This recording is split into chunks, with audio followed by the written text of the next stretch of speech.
A importância da cultura negra na sociedade brasileira. O tema dessa videoaula é sobre povos e culturas, tendo como conceito estruturante lugar e tempo. Essa videoaula foi produzida pelo grupo 2N.5 da turma de Pedagogia da Univesp, Universidade Virtual do Estado de São Paulo. A miscigenação entre africanos, europeus e indígenas foi ponto-chave na formação da população brasileira. É comum ouvirmos que somos descendentes de escravos, porém, os povos africanos nem sempre foram escravos. Mas como aconteceu realmente a escravidão no Brasil? Você sabe como os negros viviam antes de serem escravizados? No continente africano, as pessoas viviam cercadas por florestas, savanas, montanhas, lagos, mares, desertos e vida animal. Viviam em diversos reinos e tribos. Cultuavam seus deuses e a natureza. Desse modo, criaram sociedades bastante avançadas. Havia vários reinos e impérios bem organizados e com muitas riquezas, que contavam com imperadores, reis e rainhas, conselheiros anciãos que administravam suas diversas tribos. Acreditavam em um Deus que poderia receber diversos nomes de acordo com cada tribo. Cultuavam as forças da natureza, que ganhavam personalidades humanas, como, por exemplo, a Iemanjá, que representa a força das águas e mares. Como você imagina o continente africano? Olha só esses países e locais da África. Botsuana, Cabo da Boa Esperança, na África do Sul, Casablanca, no Marrocos, Egito, Gana, Luanda, em Angola, Madagascar, Marrakech, Marrocos, Moçambique, Parque Nacional de Serengeti, Quênia, Rabat, Marrocos e Zanzibar, Tanzânia. Era assim que imaginavam a África? Como vocês puderam ver, a África não é somente pobreza, fome, savana e animais selvagens. Existe muita riqueza, lugares e paisagens magníficas, cidades bem desenvolvidas e uma cultura vasta e diversa. Mas como aconteceu a saída forçada dos negros da África para os outros países, como o Brasil? Tudo começou por volta do século XV, quando colonizadores europeus obrigaram os africanos a saírem de seu continente para trabalhar em outros locais do mundo. Como podemos ver no mapa, a África é um continente que envolve vários países, e de lá os povos foram distribuídos para outros continentes e vários outros países. Só o Brasil recebeu cerca de 6 milhões de negros africanos. Isso corresponde a quase metade, ou seja, 40% de todas as pessoas que foram forçadas a deixar seus lares para serem submetidos a trabalhos forçados, castigos e não tendo direito algum. Nessa obra, denominada Navio Negreiro, de 1830, do artista Johann Moritz Ruhendas, podemos ver como era o transporte dos negros capturados na África. Demonstra como eram amontoados nos porões dos navios, muitas vezes nus, sem qualquer condições de higiene e obrigados a fazer suas necessidades no mesmo local. O transporte era feito em condições desumanas e muitos morriam na travessia e eram jogados ao mar. Os que desembarcavam eram vendidos para trabalhar nas fazendas em condições precárias. As suas habitações também eram precárias e eram chamadas de senzalas. Os senhores tentavam evitar fugas colocando grades nas poucas janelas existentes, acorrentavam os negros e instalavam à frente da senzala o chamado pelourinho, um tronco destinado aos castigos físicos da população escravizada. Os homens geralmente eram aproveitados nos trabalhos mais pesados no campo, e as mulheres que não iam para as lavouras viravam escravas domésticas, as chamadas mucamas. As revoltas eram comuns entre os escravos, e os que conseguiam fugir viviam em grupos na floresta, nos chamados quilombos, comunidades similares às que existiam na África, governadas por um rei. Praticavam a pesca, a agricultura e a criação de animais. Os quilombos representaram a mais importante forma de resistência dos escravos. O mais conhecido chamava-se Quilombo dos Palmares, em Alagoas. Teve mais de 100 anos de existência e teve em seu auge 20 mil habitantes. Seu rei mais conhecido foi Zumbi, que em uma luta de guerrilhas foi morto no dia 20 de novembro de 1695, dia em que comemora-se o Dia da Consciência Negra.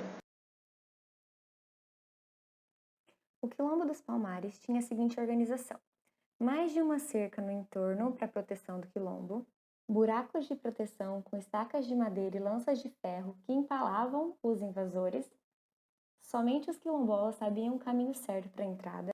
Na praça central, haviam poços para armazenar água, um galpão como mercado e oficina. Também tinha a capela. A religião era uma mistura do catolicismo com religiões de origem africana. Aqui, a cultura de alimentos como milho, banana, feijão e mandioca. Também coletavam frutos e caçavam animais. As casas eram de sapê, de madeira coberta com folhas de palmeiras. Geralmente tinha um dispositivo de fuga para caso de perigo. Havia assembleias na praça central para a escolha dos membros do conselho que chefiavam o povoado. Com muitas revoltas e lutas, a abolição da escravidão se tornou inevitável, no dia 13 de maio de 1888, pela Lei Áurea. Mas, mesmo com a abolição, que trouxe a liberdade, não houve garantias de condições de vida dignas para eles, pois não tinham onde morar, não tinham renda e nenhuma assistência. O preconceito e a discriminação dificultavam para que encontrassem trabalho. A escravidão deixou cicatrizes profundas até hoje. O negro teve participação muito importante na vida brasileira e ainda vive em situação inferior com relação ao branco, como podemos observar nessas tabelas com dados de 2018 do IBGE, que mostram que a desigualdade com a população negra ainda é muito evidente nos dias de hoje, tanto no mercado de trabalho, como na distribuição de renda e condições de moradia,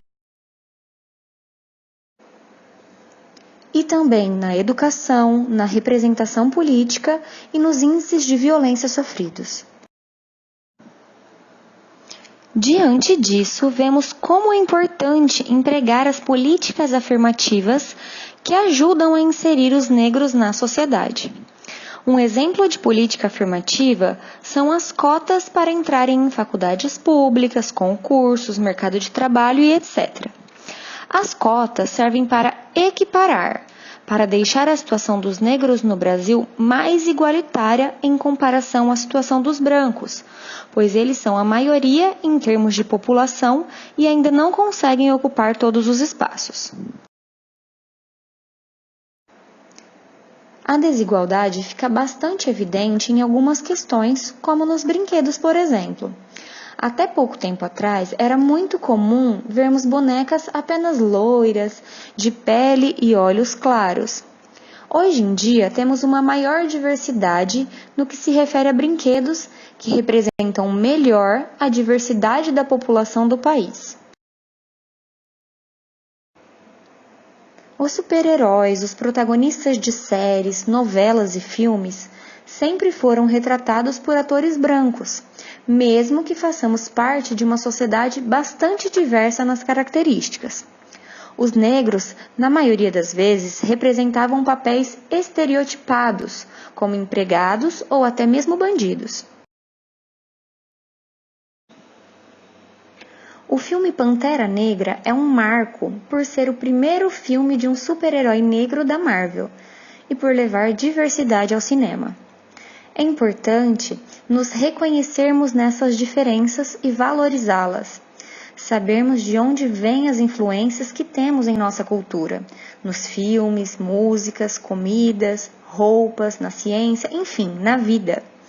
É importante aprender que todas as características humanas são normais e bonitas em sua diversidade, e nenhum grupo deve ser apontado como inferior a outro.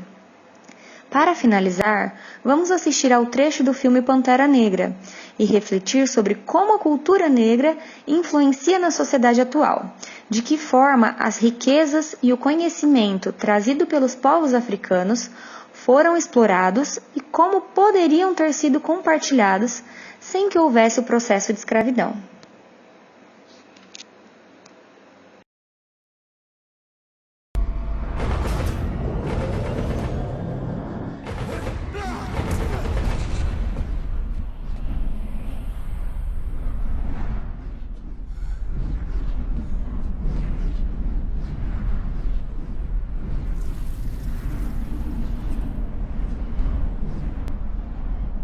Te derroto até sem esse traje. Seu reinado acabou. Você se acomodou aqui, protegido. Você quer que nos tornemos iguais às pessoas que você tanto odeia? Dividir e conquistar a Terra como eles? Eu aprendo com meus inimigos. Eu venço no jogo deles. Você ficou igual a eles. Vai destruir o mundo, incluindo Wakanda. O mundo tirou tudo de mim. Tudo que eu já amei. Vou nos deixar guides.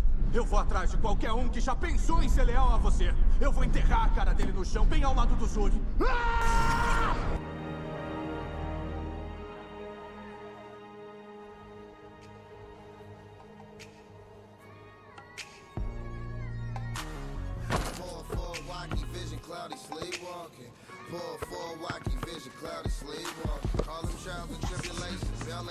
Passou! Muito fácil.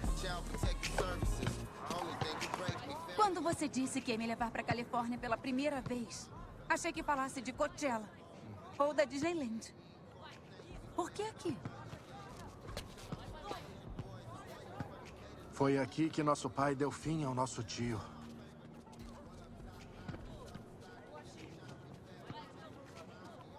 Ele está condenado. Gostei. Ele não está condenado. Eu comprei esse prédio. E aquele prédio também. E aquele outro lá. Aqui vai ser o primeiro centro de ajuda internacional wakandano. Nakia vai supervisionar o alcance social.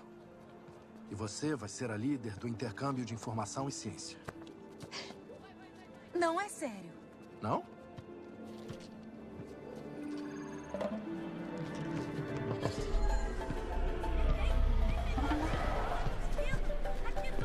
Ali! Aí, vem! Que parada é aquela? Parece uma nave espacial Bugatti. Ela saiu do nada, vocês viram? Uau! Não dá pra acreditar. Animal! O quê? Vocês estão vendo isso mesmo? Isso não pode estar acontecendo. A gente pode tentar levar pra casa. Imagina chegando e falando isso. E se a gente tentar desmontar ele? Dá pra vender! No eBay, Eu não faria isso se fosse vocês. De onde você veio? De Wakanda. O que é Wakanda? É Aí, um país da África. aquilo é seu?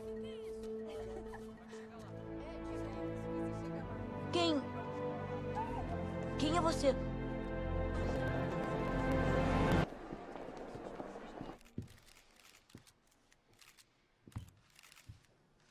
Meu nome é Rei T'Challa, filho do Rei T'Chaka. Eu sou o governante soberano da nação de Wakanda. E pela primeira vez em nossa história, vamos dividir nossa ciência e recursos com o mundo exterior. Wakanda não observará mais por detrás das sombras. Não podemos. Não devemos. Vamos trabalhar para servir de exemplo de como nós, como irmãos e irmãs nesta terra, devemos tratar uns aos outros. Agora, mais do que nunca, as ilusões de divisão ameaçam nossa própria existência. Todos sabemos a verdade. Há mais nos conectando do que nos separando. Em época de crise, o sábio constrói pontes, enquanto o tolo constrói barreiras. Temos que encontrar um jeito de cuidar direito um do outro, como se fôssemos uma única tribo. Com todo respeito, Rei T'Challa, o que uma nação de fazendeiros tem a oferecer ao resto do mundo?